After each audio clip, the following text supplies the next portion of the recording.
మిత్రులందరికీ కూడా నమస్కారం తెలియజేసుకుంటూ ఈరోజు ఈ సమావేశం యొక్క ఈ పత్రిక ప్రెస్ మీట్ ఉద్దేశం ఏంటంటే, ప్రతిపక్షంలో ఉన్న ఒక పిల్లకాకి కావు కావుమని కొడుతుంది. ఆ కాకి మరి భగవంతుడే చెప్పాడు, మరి ఎవరు చెప్పాడు, రెవెన్యూ డివిజను ఈ రామచంద్రపురం నుంచి తరలి వెళ్ళిపోతుందని ఆయన ఆలోచన చెప్తున్నాడు. ఏమి చూసుకుని చెప్తున్నాడు ఆయనకి ఎవరు చెప్పారు? ఒక మాట చెప్పినప్పుడు, ప్రజలకు చెప్పినప్పుడు ఒక నాయకుడిగా సత్యాలు చెప్పాలి.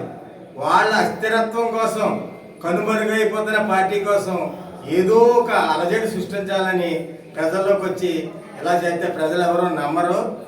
ఒక గౌరవమైన పదవిలో ఉన్న కార్మిక శాఖ మంత్రి గారు ముఖ్యమంత్రి గారి దగ్గరికి 2 సార్లు వెళ్ళి 15 రోజుల క్రితం ఒకసారి హామీ తీసుకోవడం జరిగింది. మళ్ళీ ఈ కాకి కావమంటున్నాయని ఈ కాకులు కూడా వెళ్ళాక మరలా వెళ్ళి ముఖ్యమంత్రి గారి దగ్గరికి వెళ్ళి ఆయన దగ్గర నుంచి నిర్దిష్టమైన హామీ ఆయన ఏం చెప్పారు? సుభాష్, ఈ రామచంద్ర నియోజకవర్గం నుంచి రెవెన్యూ డివిజన్ కానీ ఇంకొక డిఎస్పీ ఆఫీస్ కానీ ఎక్కడికి వెళ్ళదు, నాది హామీ. ఇంకా నియోజకవర్గాన్ని బాగా నడుపుతాను, ఇంకా బాగా నడుపు, నీకు ప్రత్యేకమైన నిధులు ఇస్తాను. అవసరమైతే వేరే ఆలోచన కూడా ఉంది, ఇంకొక 2 మండలాలు ఈ డివిజన్లోకి తీసుకొచ్చే ఆలోచన కూడా ఉంది. త్వరలో కలెక్టర్ సదస్సు జరుగుతుంది. ఆ సదస్సులో కూడా ఆ మండలాలు కూడా ఈ యొక్క రామచంద్రపురంలో విలీనం అవుతాయి. కాబట్టి దాని విషయం మీరు అసలు నువ్వు 100% కూడా నువ్వు అనుమానం పెట్టుకోకని చెప్పారు. ఆయన ఒక ముఖ్యమంత్రి, ఈయన అక్కడ నియోజకవర్గంలో కార్మిక శాఖ మంత్రి అయ్యిండి ఇలాంటి సొల్లు కౌరులు వాళ్ళైతే చెప్పలేరు. ప్రజలకు మళ్ళీ తర్వాత సమాధానం చెప్పుకోవాలి కదా. రెవెన్యూ డివిజన్ ఇక్కడి నుంచి వెళ్ళిపోయిందంటే ఆయన ఏమైపోతాడు, మంత్రి ఏమైపోతాడు. అలాంటి సొల్లు కౌరులు మంత్రి ద్వారా రావు. ఖచ్చితంగా అది 100% రెవెన్యూ డివిజనల్ మన రామచంద్రపురంలోనే ఏ ఆఫీసు కూడా అమ్ముడు కదలదని ముఖ్యమంత్రి గారు ఇచ్చిన హామీతో నేను స్పష్టంగా చెప్తున్నాను. ముఖ్యంగా అభివృద్ధి ముఖ్యం. ఈవేళ కవులు చెప్తున్నారు వైఎస్ఆర్సీపీ నాయకులు 5 ఏళ్ళ నుంచి రాష్ట్రాన్ని అలాగే అస్తవ్యస్తం చేశారు, నియోజకవర్గానికి కూడా పూర్తిగా అస్తవ్యస్తం చేశాడు. రోడ్ లేదు, ఒక డ్రైన్ లేదు, ఎవరికి ఏమీ లేవు. ఈ పరిస్థితుల్లో మినిస్టర్ గారు నియోజకవర్గంలో రావటం, ఇవన్నీ చూసి ఆయన బేజారవటం, ఆయన ఇప్పటికి 156 కోట్లు నియోజకవర్గానికి పట్టుకొచ్చారు. ఈ అభివృద్ధి మీరు ఎప్పుడైనా చేశారా 5 ఏళ్ళలోనూ? ఒకసారి మనస్సాక్షిగా గుండెల మీద చేసుకుని అభివృద్ధి కోసం కృషి చేయండి. లేకపోతే వేరే విషయాలు, ప్రజలకు అవసరమైన విషయాల్లో ప్రజలను అలజడి సృష్టించండి. అంతేగాని ఎవడో అక్కర్లేనాడు వీడికి ఏం తెలుసు, ప్రతిపక్షంలో ఉండి ఏం జరుగుతుందో ప్రభుత్వంలో ఏం తెలుసు అని వెళ్ళిపోతుంది. ఎక్కడికి వెళ్ళిపోతుంది? వీడికి అసలు మైండ్ పనిచేస్తుందా? లేకపోతే ఏమనుకుంటున్నాడు?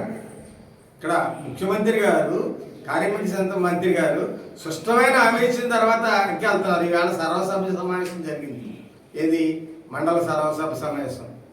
అందులో ఇందాకే నేను విన్నాను, బోస్ గారు కూడా మాట్లాడటం జరిగింది.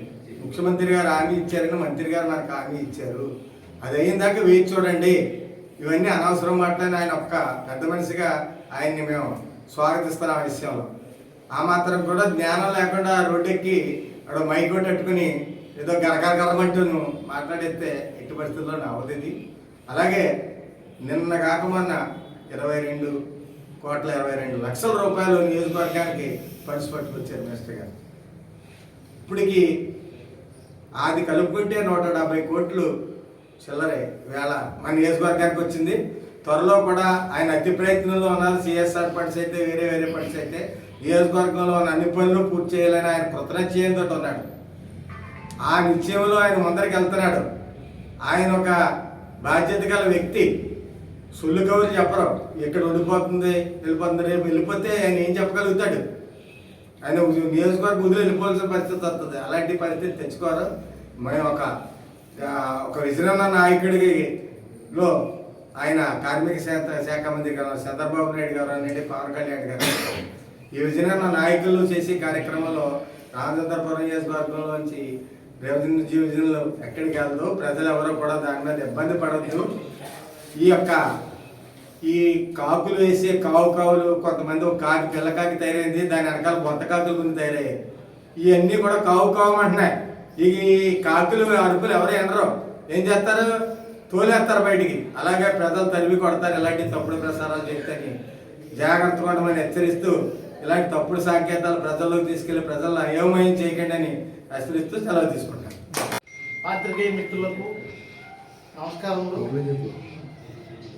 నిన్న వైఎస్ఆర్ పార్టీ నాయకులు రామచంద్రాపురం మున్సిపాలిటీ ఎదురుగా నిరసన కార్యక్రమం ఏర్పాటు చేసి అక్కడ ఉన్నటువంటి కార్యకర్తలు కానీ, ప్రతిపక్ష నాయకులు సూర్యప్రకాష్ గారు కానీ, అలాగే రాజ్యసభ సభ్యులు పిల్లి సుభాష్ చంద్రబోస్ గారు కానీ కొన్ని మాటలు మాట్లాడడం జరిగింది.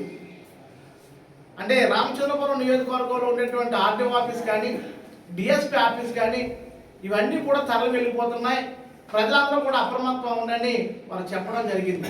అసలు ఒక్కసారి మీకు ఒక ప్రశ్న వేస్తున్నాను. ఈ యొక్క వైఎస్ఆర్ పార్టీలో ఉండేటువంటి ప్రతిపక్ష నాయకులు, పెద్ద నాయకులు ఇక్కడ ముగ్గురు ఉన్నారు. తోట త్రిమూర్తులు గారు ఎమ్మెల్సీ, రాజ్యసభ సభ్యులు పిల్లి సుభాష్ చంద్రబోస్ గారు, అలాగే మాజీ మంత్రివర్యులు చెలుగోడు శ్రీనివాస వేణుగోపాలకృష్ణ గారు. అసలు మీ ముగ్గురికి కూడా ఏ స్టాండ్ ఉంది ఇక్కడ? దీని మీద, ఈ నిర్ణయం మీద అసలు మీకు సరైనటువంటి అవగాహనే లేదు. ఎందుకంటే గతంలో ఈ జిల్లా కోనసీమ జిల్లా, అంటే మన నియోజకవర్గం కోనసీమ జిల్లాకి వెళ్ళేటప్పుడు ఇదే నియోజకవర్గాన్ని పాలిస్తున్నటువంటి మంత్రివారు చెలుగోడు వేణుగోపాలకృష్ణ గారు, మేమందరం కూడా ఎస్సీ ఎస్టీ ఫెడరేషన్ తరఫున అనేక వేల మంది మేము ఇక్కడ మున్సిపాలిటీ ఎదురుగా నిరసన తెలియజేస్తూ ఉంటే ఇదే వైసీపీ నాయకులు, కార్యకర్తలు మాకు ఖచ్చితంగా కోనసీమ, అంబేద్కర్ కోనసీమ జిల్లాలోనే ఉండాలని, పైగా 250 కోట్లతో మంత్రి గారు బ్రిడ్జి కట్టేస్తారని చెప్పి గ్రాఫిక్స్లో మాకు అందరికీ కూడా సెల్ ఫోన్లో గ్రాఫిక్స్ గీయించి చూపించడం కూడా జరిగింది.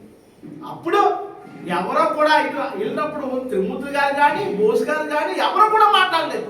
అప్పుడు ప్రజా సంఘాలు ఇదే రీతిన ఉద్యమం చేయడం అనేటువంటి జరిగింది. కానీ ఈరోజు అవన్నీ మర్చిపోయి ఇదే కార్యకర్తలు, ఇదే నాయకులు మాకు మళ్ళా కాకినాడ జిల్లాలో కలపాలని, లేదనుకుంటే RDO office, MDO office, DSP office ఇక్కడ ఉండాలని మళ్ళీ సరికొత్త పాఠాలు నేర్పుతూ జనాలకి, అంటే పార్టీ అంతమైపోతుంది. ఎందుకంటే కూటమి అనుక్షణం ప్రజల తరఫున పనిచేస్తూ ప్రజలు మన్నను పొందుతూ ఉన్న సమయంలో ఏదో రీతిలో మళ్ళీ ప్రజల్లోకి వెళ్ళాలి. మరి మొన్నే పీపీపీ అనేటువంటి విధానం, మెడికల్ కాలేజీ, ఆ మెడికల్ కాలేజీ అనేటువంటి అంశాలను కూడా మీరు తీసుకొచ్చి సంతకాలు పెట్టించారు. దాంట్లో పూర్తిగా మీరు విఫలమయ్యారు. సరే, ఇది కూడా రామచంద్రపురం నియోజకవర్గంలో మీరు చేస్తున్నటువంటి ఏదైతే అసత్య ప్రచారం ఉందో, ఈ అసత్య ప్రచారం అనేటువంటిది ప్రజలందరూ కూడా చూస్తూనే ఉన్నారు.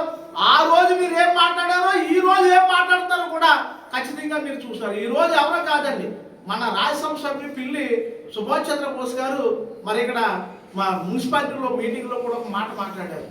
వాసిశెట్టి సుభాష్ గారు సీఎం గారి దగ్గర హామీని పొందారు, ఈ డిఎస్పీ ఆఫీసు, ఆర్టీఓ ఆఫీసు కూడా ఇక్కడే ఉంటుందని మంత్రిగానే స్వయంగా ప్రకటన చేసినప్పుడు దానికోసం మనం ఖచ్చితంగా వేచి చూడాలని కానీ అక్కడ ఉన్నటువంటి పిల్లకాకులు ఇంకా అరుస్తూనే ఉన్నాయి.